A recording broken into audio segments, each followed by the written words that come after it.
In the heart of Africa, where innovation meets tradition, a young visionary from Cameroon has taken a giant leap forward in revolutionizing trade across the continent. Meet Churchill, the brilliant mind behind an app designed to bridge the gaps and foster seamless trading across Africa's diverse markets.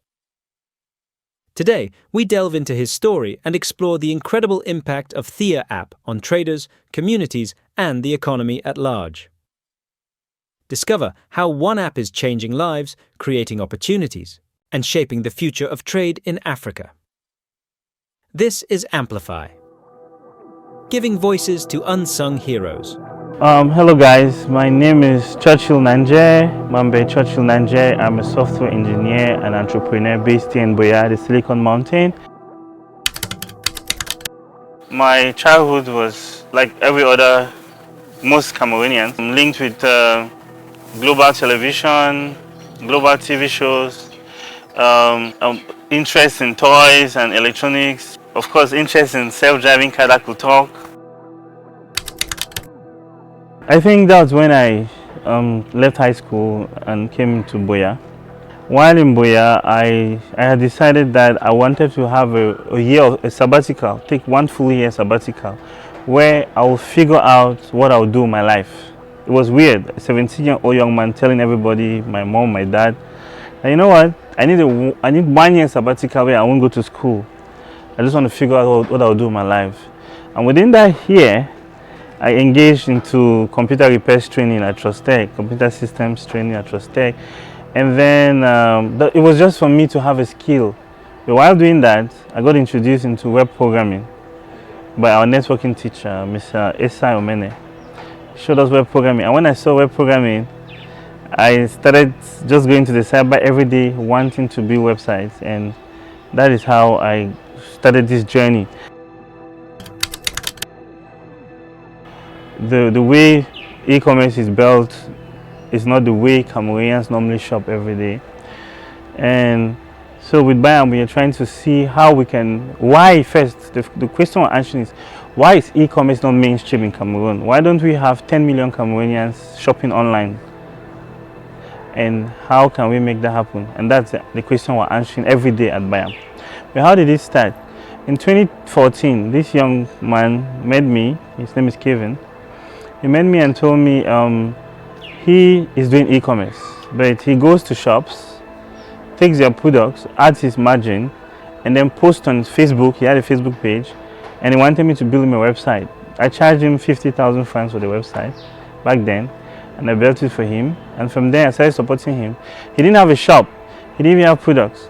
But the people that had shops and products did not know anything about website and social media, Facebook.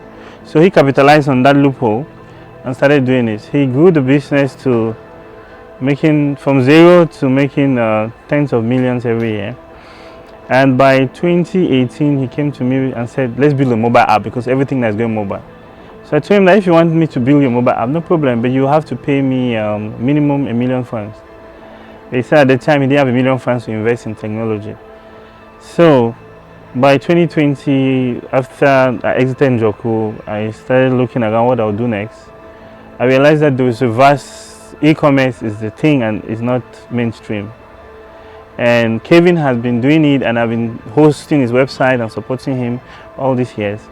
And he wanted to build a mobile app. And of course, e-commerce is going mobile. The best way to take e-commerce mainstream in Cameroon is mobile. So I got back to him and said, okay, fine. You don't have 1 million to invest in building a mobile app. How about we partner up and we build this mobile app for you, but also we serve other people like you, other shops, so that it's a multi-user platform where not just you will do e-commerce on the platform, any shop will do e-commerce on the platform. So we had this conversation in 2021, and by April we concluded that we were going to build it. The first name was Mbopi. We actually started building it as Mbopi because of Machine Mbopi in Douala.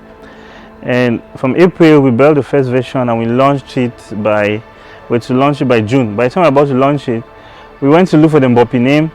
The domain name was taken. So we started looking for another name. Then I was like, you know what? How about we just use Buyam? And then I went and checked if the domain was available. Buyam was available. I quickly did the logo, and that's how we started Buyam in 2021. Interestingly, of course, we are not yet there, but we can see now that we have 7,000 registered shops across Buea, Douala, Yaoundé. Our goal is to get to 1 million shops in the next 3 to 4 years. So we are actively growing. We are doing like about 100 shops every week.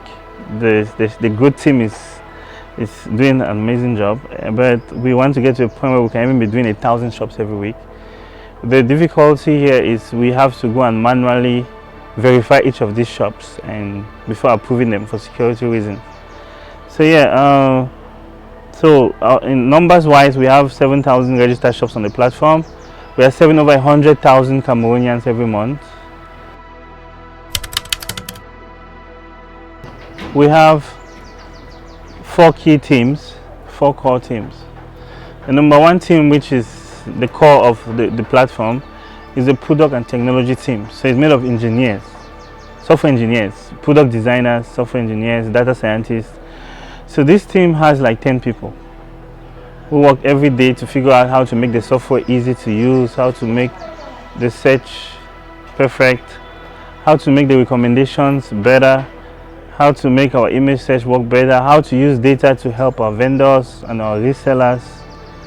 So that's the one team. We have the other team, which is the growth team. The growth team is made of like 5 people across Buea, Douala, Yaoundé, and some freelancers and partners.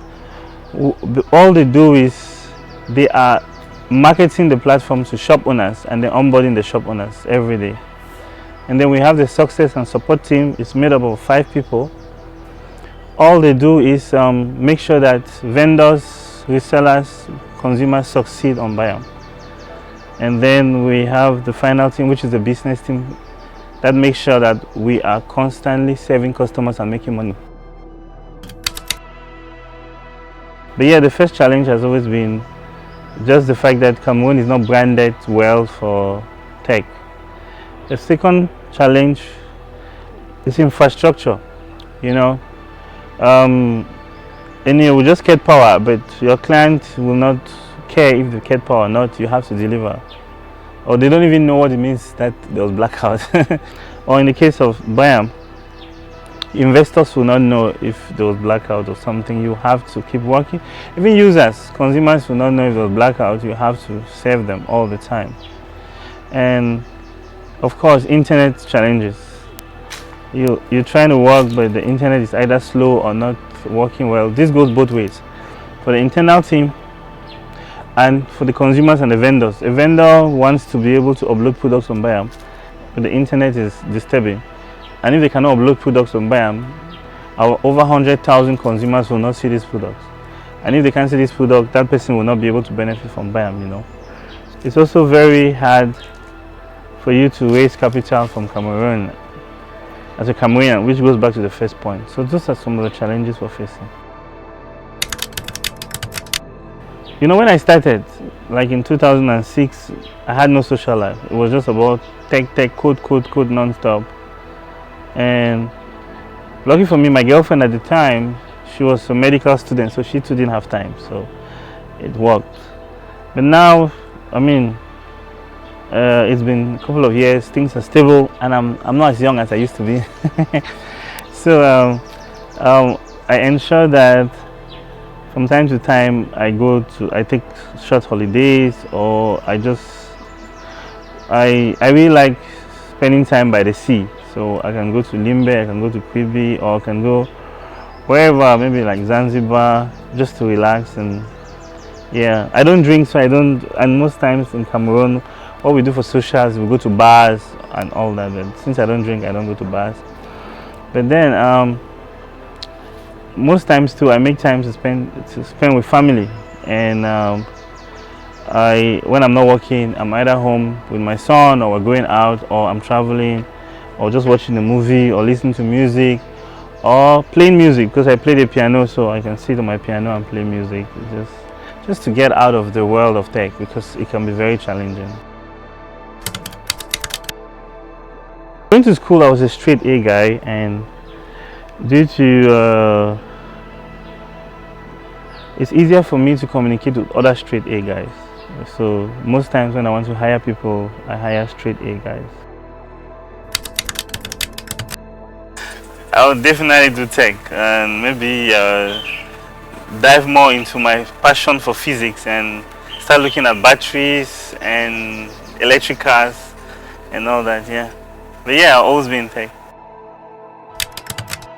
Any person that wants to get into tech or start a tech company, the first thing I'll tell them that is to know that they should be patient. It takes time, you know. It's not a get rich quick scheme. Actually, it's easier to make money as an employee than to maybe start a company. But I mean, your question is more about tech. So, just people, they just need to be passionate and be patient enough. That's my first advice. The next would be to believe in yourself. It gets tough, you doubt yourself, but just always find a way to believe in yourself, because if you don't believe in yourself, at some point you give up because it gets really tough. And the final one is that they should know hard work is the only way out. So yeah, so they should be ready to work really hard, because without hard work there are no results.